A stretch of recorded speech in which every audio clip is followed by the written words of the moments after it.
జీవితంలో మోసపోవడం అనేది చాలా ముఖ్యం. ఎందుకంటే తల్లిదండ్రులు మీకు నడవడం నేర్పుతారు, కానీ మీరు జాగ్రత్తగా ఉండడం నేర్చుకోవాలి. జీవితం చాలా చిన్నది, కాబట్టి ఒకరిని వెంబడించడం కంటే మీ కలను నెరవేర్చుకోవడం చాలా మంచిది. నవ్వుతూ ఉండండి. మీరు నవ్వడానికి కారణం ఉన్నప్పుడు మాత్రమే కాదు, మీ కన్నీళ్ల వల్ల ప్రపంచం ప్రభావితం కానందువల్ల కూడా నవ్వాలి. ఎగురుతున్న డేగను చూసి పక్షులు ఎప్పుడూ నిరాశ చెందవు, కానీ మానవుడు ఎత్తుకు ఎదగడం చూసి మానవులు చాలా త్వరగా కృంగిపోతారు. మనం జీవితంలో ఎలాంటి పాపం చేయలేదని చాలాసార్లు అనుకుంటాం, అయినా మన జీవితంలో ఇంత బాధ ఎందుకు వచ్చింది? ఈ బాధ మరెక్కడి నుంచో రాదు. మనం చెడు చేసిన వెంటనే మనకు వాటి వల్ల కలిగే ప్రభావాల వల్ల కూడా వస్తుంది. చాలా కాలం క్రితం ఒక పేద పండిత్ తన భార్యతో కలిసి ఒక గ్రామంలో నివసించేవాడు. ఒకరోజు పండిత్ ఏదో పని మీద ఊరికి వెళ్ళాడు. ఇప్పుడు అతను తన గ్రామానికి వెళుతున్నాడు. దారిలో ఒక పక్షి పొలంలో రోటీని పట్టుకుని తినడానికి సిద్ధమవడం చూశాడు. అప్పుడు పండిట్ ఆ రోటీని పక్షి ముక్కు నుంచి లాక్కున్నాడు.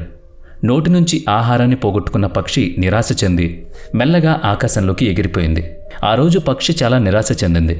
తరువాత రోటి గురించి ఆలోచించిన పక్షి పండితుణ్ణి శపించి, నువ్వు నన్ను ఎలా నిరాశపరిచావు, నువ్వు కూడా ఏదో ఒక రోజు నిరాశ చెందుతావు అని చెప్పింది.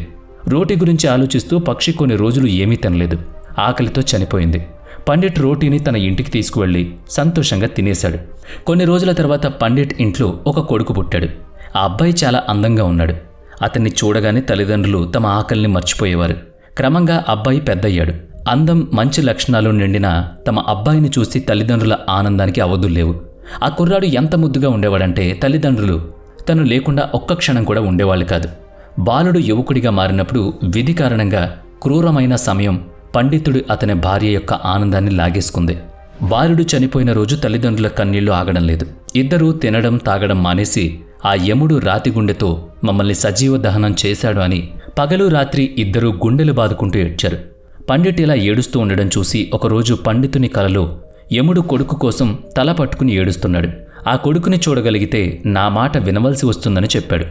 రేపు నువ్వు నీ పూజా గదిలో లోపల నుంచి తలుపులు వేసి పడుకో. 2 రోజులు ఎవ్వరూ అక్కడికి వచ్చి నిన్ను లేపకూడదు. మరుసటి రోజు బ్రాహ్మణుడు తన భార్యకు కల గురించి వివరంగా చెప్పి యముడు సూచన మేరకు పూజగది దగ్గర పడుకుంటాడు. పండితుడు గాఢ నిద్రలోకి జారుకుంటాడు. ఒక యమదూత అక్కడికి వచ్చి పండిట్ దేహాన్ని అక్కడ వదిలి అతని ఆత్మను తనతో పాటు యమపురికి తీసుకువెళతాడు. యమపురిలో పండితుడికి ఏం చెయ్యాలో తోచదు. ఎన్నెన్నో దృశ్యాలు కనిపించాయి. ఎక్కడో యమదూతలు పాపాత్ములను కొట్టి బాధిస్తున్నారు. ఎక్కడో పాపను ఈడ్చుకు వెళ్లి నరకంలో పడేస్తున్నారు. యమదూతలు గుంపులుగా తిరుగుతూ సందడి చేస్తున్నారు. వివిధ ప్రదేశాల్లో ఇటువంటి వింత దృశ్యాలు చూసి పండితుడు స్పృహ కోల్పోయి భయంతో వణుకుతాడు. యమదూత అతన్ని యమరాజు వద్దకు తీసుకువెళతాడు. భయంతో వణికిపోతున్న పండితుడిని చూసి యమరాజు అతనితో, పూజారి, భయపడకు, ఇక్కడ నీకేం జరగదు. ఆ యువకులను చూడు, వాళ్ళలో నీ కొడుకు ఎవరైనా ఉన్నారా అని అడుగుతాడు. పండిట్ ఆ యువకులను చూశాడు. అక్కడ తన కొడుకున్నాడు. కొడుకుని చూసి పండితుడు సంతోషించి, అవును మహారాజా, అతను నా కొడుకే అన్నాడు. పండితుని సమాధానం విన్న యమరాజు, అతన్ని ఇక్కడికి పిలవండి అన్నాడు. పండితుడు తన కొడుకును పిలిచాడు, కానీ అతను రాలేదు. అప్పుడు పండిత్ అతని చేయి పట్టుకుని, నా బిడ్డ ఇక్కడ చూడు, నేను నీ తండ్రిని అన్నాడు. అప్పుడు కొడుకు తండ్రి వైపు చూస్తూ అరిచి అలా అన్నాడు, నేను నీ కొడుకుని కాదు. ఒకసారి మీరు పక్షిని బాధపెట్టి దాని నోటి నుంచి ఆహారాన్ని లాక్కున్నారు. దానికి ప్రతీకారం తీర్చుకోవడానికి నేను మీ కొడుగ్గా నీ ఇంట్లో పుట్టాను. ఇప్పుడు నీకు గుర్తొచ్చిందా? నువ్వు నన్ను ఎలా బాధ పెట్టావో అదేవిధంగా నీ హృదయాన్ని గాయపరిచి ఇక్కడికొచ్చాను. కొడుకు సమాధానం విని పండిట్ నిరాశ చెందాడు. అతను నా కొడుకు కాదు అని బాధగా యమరాజుతో అన్నాడు. పండితుని మాటలు విని యమధర్మరాజు అతనితో ఇలా అన్నాడు, మీరు కారణం లేకుండా నన్ను తిట్టారు. తప్పు ఎవరిదో ఇప్పుడు తెలిసిపోయింది. ఇలా చెబుతూ యమరాజు దూతకి సంకేతం ఇచ్చాడు. దూత వెంటనే పండిట్ ఆత్మతో పండిట్ ప్రార్థనా స్థలాన్ని చేరుకున్నాడు. అతడు ఆత్మను పండితుని శరీరంలో ఉంచిన తరువాత యమదూత వెళ్ళిపోయాడు. పండిట్ మేల్కొని వెంటనే అతని భార్యకు కల గురించి చెప్తాడు. ఆ తర్వాత పండితుడు మరియు అతని భార్య మరణించిన వారి కొడుకు జ్ఞాపకార్థం కన్నీళ్లు పెట్టుకోవడం మానేశారు. ఎవరితోనైనా చెడుగా మాట్లాడడం, కబుర్లు చెప్పడం, ఈర్ష్యపడ్డం, అసూయపడ్డం ఇవన్నీ మీ పురోగతి మరియు ఆనందాన్ని లాగేసుకుంటాయని అర్థం చేసుకున్నారు. కర్మ మీ జీవితంపై లోతైన ప్రభావాన్ని చూపిస్తుంది. కర్మ అనేది మనం పిలవవలసిన అవసరం లేని ఒక అంశం. మనకు రావాల్సింది మనకు తప్పక లభిస్తుంది. కర్మ చివరికి తెరపైకి వస్తుంది. మీరు ఏం విత్తుతారో తరువాత అదే మీకు వస్తుంది. ఒక ఊళ్ళో 2 కుక్కలుండేవి. 2 మంచి స్నేహాన్ని కలిగి ఉండేవి. అవి కలిసి తినేవి, కలిసి పడుకునేవి. అందులో ఒక కుక్క నల్లగా ఉండడంతో దాని పేరు కాలు, మరో కుక్క ఎరుపు రంగులో ఉండడంతో దాని పేరు లాలు. ఒకరోజు 2 కుక్కలు తీర్థయాత్రకు వెళ్లాలని నిర్ణయించుకున్నాయి. కానీ దారి తెలియలేదు. ప్రయాణం మొదలు పెడితే మార్గం దానంతటదే వస్తుందని నిర్ణయించుకున్నాయి. ఒకరోజు 2 కలిసి తీర్థయాత్రకు బయలుదేరాయి. అలా నడుచుకుంటూ వెళ్తుండగా ఒక గ్రామం కనిపించింది. కాస్త ఆలస్యం అవడంతో 2 చెట్టు కింద పడుకున్నాయి. అలసిపోయి నిద్రపోయాయి. ఉదయం మళ్లీ తమ ప్రయాణం ప్రారంభించాయి. నెమ్మదిగా ఒక గ్రామం దాటాయి. మరో గ్రామం దగ్గరకు రాగానే వాటికి ఆకలేసింది. అక్కడ వాటికి 4-5 ఎలుకలు కనిపించాయి. లాలు తోక లేచి నిలబడింది. కాలుతో మీరు చెబితే నేను ఈ 3-4 ఎలుకలతో చట్నీ చేస్తానని చెప్పింది. కాలు తల అడ్డంగా ఊపి, లేదు బ్రదర్, మనం తీర్థయాత్రకు వెళుతున్నాం. ఈ ప్రయాణంలో ఒకరిని చంపడం పాపమని ఆపేసింది. ఆ తర్వాత కుక్కలు 2 కాసేపు విశ్రాంతి తీసుకున్నాయి. అక్కడి నుంచి తమ దారులు మారాలని ఒక్కొక్కరు ఒక్కొక్క వైపుకు వెళ్లడానికి నిర్ణయించుకున్నారు. ఎవరికి ఏది దొరికితే అది తిందామనుకొని కాలు మరియు లాలు బయలుదేరే ముందు వారి తిరిగి వచ్చి ఆ ప్రదేశానికి చేరుకోవాలని నిర్ణయించుకున్నాయి. లాలు నడుస్తూ ఒక దయగల పండిట్ నివసించే గ్రామానికి చేరుకుంది. అతను పూజ చేసి భోజనం చేయబోతున్నాడు. అతని భార్య అతని కోసం ఒక ప్లేట్ భోజనం సిద్ధం చేసింది. లాలు అనే కుక్క త్వరగా తన ప్లేట్లో నోరు పెట్టి రోటీని లాక్కుని అక్కడి నుంచి పారిపోయింది. దాంతో పండిట్ దేవుడి పేరు తలుచుకుని చేతులు కడుక్కుని లేచాడు.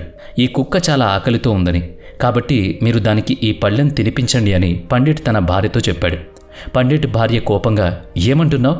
ఈ ప్లేట్లో 2 రకాల కూరగాయలు, ఊరగాయలు, పెరుగు, ఖీర్, పూరీను చాలా రకాలుగా వంటలు వండి పెట్టాను. పండిట్ కనికరంతో ఇలా అన్నాడు, మీరు చెప్పింది నిజమే, కానీ అది కూడా ఆకలితోనే ఉంది కదా. ఈ ప్లేట్ దానికివ్వండి. ఈ ప్లేట్ భోజనం అది తినాలని రాసిపెట్టుందేమో అని ఆలోచించమన్నాడు. ఆ తర్వాత లాలుకు పండిట్ తినిపించాడు. లాలు అతన్ని ఆశీర్వదించాడు. మరోవైపు కాలు ఒక రైతు ఇంటికి చేరుకుంది. రైతు తన పొలంలో తిరుగుతూ అడవి జంతువులను పొలం నుంచి తరిమేస్తున్నాడు. రైతు భార్య భోజనం ప్లేట్ అక్కడ పెట్టి వెళ్ళిపోయింది. ప్లేట్లో భోజనం ఉంది. మిల్లెట్ రోటీలు ఉన్నాయి. పొలం పనులు పూర్తి చేసి ప్లేట్ తీసి తినడానికి సిద్ధంగా ఉన్నాడు రైతు. కాలు వెంటనే తన ఆహారంలో నోరు పెట్టి రోటీ ముక్కను తీసుకుని పారిపోయింది. రైతు ఒక్కసారిగా కోపంతో లేచి నిలబడ్డాడు.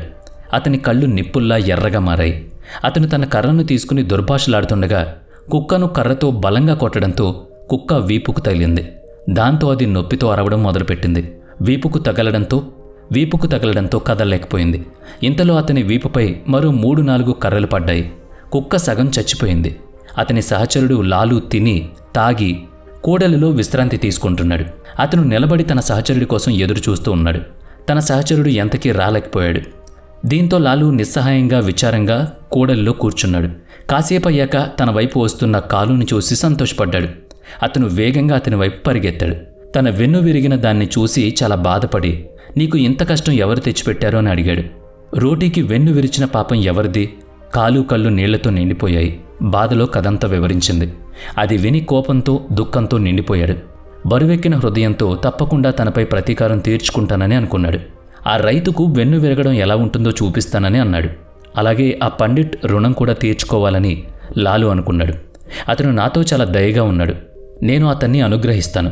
ఇలా మాట్లాడుకుంటూ ఆ కుక్కలు 2 చివరకు తమ ప్రాణాలను విడిచిపెట్టి తమ ఇళ్లల్లో పుట్టాలని నిర్ణయించుకున్నాయి. యాదృచ్ఛికంగా రైతు ఇంట్లో కొడుకు లేడు, పండితుడి ఇంట్లోనూ కొడుకు లేడు. కుక్కలు 2 గుడి ముందుకెళ్లి తమ ప్రాణాలను వదిలేశాయి. ఇద్దరూ ఒకే క్షణంలో చనిపోయారు. కొంతకాలం తర్వాత రైతు ఇంట్లో కాలు పుట్టింది. రైతు చాలా సంతోషించాడు. కానీ మరుసటి రోజే అతని ఆనందం ఆవిరైపోయింది. ఆ ఇంట్లో కొడుకు పుట్టగానే భార్యకు అస్వస్థత మొదలైంది. అతని ఎద్దు మరణించింది. మొదట పుట్టినరోజు ఆ జంతువు రైతు యొక్క పచ్చటి పొలం నాశనమైంది. మరోవైపు పండిట్ ఇంట్లో కొడుకు జన్మించాడు. పండిట్ మరియు అతని భార్య చాలా సంతోషంగా ఉన్నారు. కొంతకాలం తర్వాత కొడుకు పెద్దయ్యాక రాజాస్థానంలో పండితుని స్థానం పెరిగింది. పండిట్ రాజుకు యుద్ధంలో తన విజయం గురించి చెప్పాడు. 1-2 రోజుల తర్వాత రాజు యుద్ధంలో గెలిచాడు. దీంతో సంతోషించిన రాజు పండిట్ని రాజపండిట్గా నియమించి అపారమైన సంపదను, రాజభవనాన్ని బహుమతిగా ఇచ్చాడు. పండితుని కొడుకు పెరిగే కొద్దీ అతను కూడా తన తండ్రి వలె తెలివైనవాడు. అతను చిన్న వయసులోనే అన్ని శాస్త్రాలను అభ్యసించాడు. అతను చర్చల్లో గొప్ప పండితులను ఓడించేవాడు. దీంతో పండితుని జీవితం మరింత ఉజ్వలంగా మారింది. మరోవైపు రైతు కొడుకు పరాజయం పాలయ్యాడు. ప్రతి చిన్న విషయానికి తండ్రిని తిట్టేవాడు. జూదం వాడి మిగిలిన డబ్బును స్వాహా చేయడం మొదలుపెట్టాడు. రైతు చాలా బాధపడ్డాడు. అతడు ఏమీ అర్థం చేసుకోలేకపోయాడు. ఆఖరికి అతను బాగు చేయడానికి ఏదో ఒక మార్గం కనిపెట్టాలనుకున్నాడు. అలా ఆలోచిస్తూ ఓ జ్ఞాని దగ్గరకు వెళ్ళి తన సమస్య చెప్పాడు. రైతుకు తన కొడుక్కి పెళ్లి చేయమని చెప్పాడు. వివాహ పగ్గాలు ఉత్తమ పురుషులను కూడా నిఠారుగా చేస్తాయని చెప్పాడు. వెంటనే ఇంటికి వెళ్ళి భార్యకు విషయం చెప్పిన రైతు కొడుక్కు పెళ్లి చేయాలని నిర్ణయించుకున్నాడు. మరోవైపు పండితుడు కూడా తన కుమారుడికి వివాహం చేయాలని భావించాడు. కొడుకు కోసం అమ్మాయిని కూడా వెతికాడు. కొన్ని రోజుల తర్వాత పండిట్ కొడుకు ఒక అమ్మాయిని పెళ్లి చేసుకున్నాడు. ఆమె రాగానే ఆ ఇల్లు స్వర్గంలా మారింది. ఆ తర్వాత రైతు కూడా కొడుక్కి పెళ్లి చేశాడు. పెళ్లి చాలా బాగా జరిగింది. పెళ్ళైన మరుసటి రోజే కొడుకు హఠాత్తుగా చనిపోయాడు. అతని భార్య ఏడవడం ప్రారంభించింది. రైతు స్పృహ తప్పిపోయాడు. స్పృహలోకి రాగానే తలను గోడకు కొట్టుకుని ఏడవడం మొదలుపెట్టాడు. అయ్యో, నా కొడుకు వీపు విరిగి వెళ్ళిపోయాడు అని. పండితుడి కొడుకు అదే ఊరిలో ఒక కథ చెబుతున్నాడు. ఈ లోకంలో ఒక వ్యక్తి తన ఫలితాన్ని పొందుతాడు. ఏ వ్యక్తి అయినా తన చర్య ఫలితాన్ని 2 రంగుల్లో పొందుతాడు. కర్మ చివరికి బయటకొస్తుంది. మీరు విత్తినట్లే మీకు ఏదైతే వస్తుందో అదే రావాల్సి వస్తుంది. కర్మ అనేది ఒక వ్యక్తి యొక్క గుర్తింపు యొక్క ప్రధాన ఆధారం. మీ చర్య మీ పాత్రను ప్రతిబింబిస్తుంది. జీవితంలో విజయం సాధించడానికి మనం ఎల్లప్పుడూ సానుకూల చర్యలను చేయాలి. ఎందుకంటే అవే చర్యలు మన భవిష్యత్తును నిర్ణయిస్తాయి.